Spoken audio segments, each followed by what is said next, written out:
Indian railway प्रतिदिन हजारों train चलाती है, जिसमें करोड़ों लोग बैठकर अपनी मंजिल तक पहुंचते हैं। और अभी तो त्योहारों का सीजन है, सभी के लिए दिवाली और हमारे बिहारी भाइयों के लिए छठ का महापर्व है। इस दौरान ट्रेन में आम दिनों से काफी ज्यादा भीड़ होती है।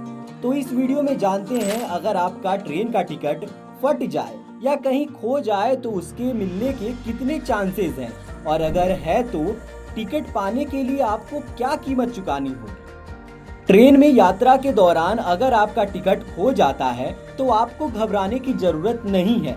टिकट गुम होने पर आप डुप्लीकेट टिकट बनवाकर यात्रा कर सकते हैं।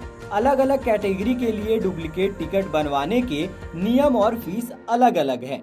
यात्री ट्रेन में टीटी के पास जाकर डुप्लीकेट टिकट बनवा सकता है। यही नहीं, यात्री टिकट काउंटर पर जाकर भी डुप्लीकेट टिकट बनवा सकता है। यह टिकट ओरिजिनल टिकट जैसा ही होता है, लेकिन दोनों टिकट में आसानी से अंतर किया जा सकता है। सेकेंड और स्लीपर क्लास की डुप्लीकेट टिकट बनवाने के लिए 50 रुपए देने होते हैं।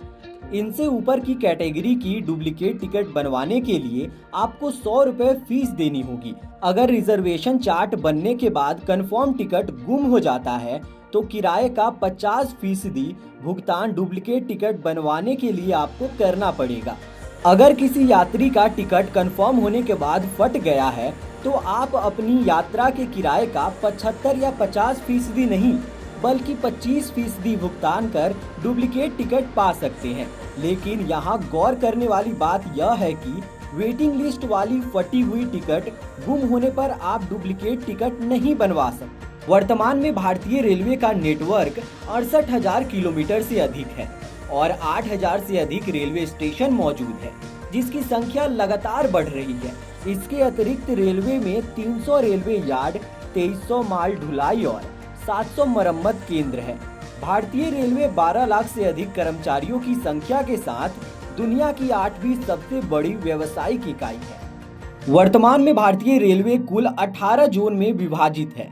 इनमें देश की राजधानी नई दिल्ली में रेलवे के उत्तरी जोन का मुख्यालय है, दक्षिणी जोन का मुख्यालय चेन्नई, पूर्वी कोलकाता और पश्चिमी जोन का मुख्यालय मुंबई है।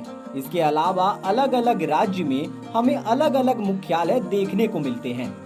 भारत में पहली बार ट्रेन के संचालन के लिए 1832 में प्रस्ताव दिया गया था।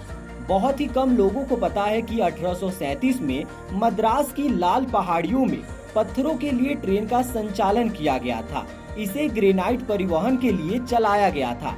इसके बाद 1853 में मुंबई से थाने के बीच यात्री ट्रेन का संचालन हुआ था।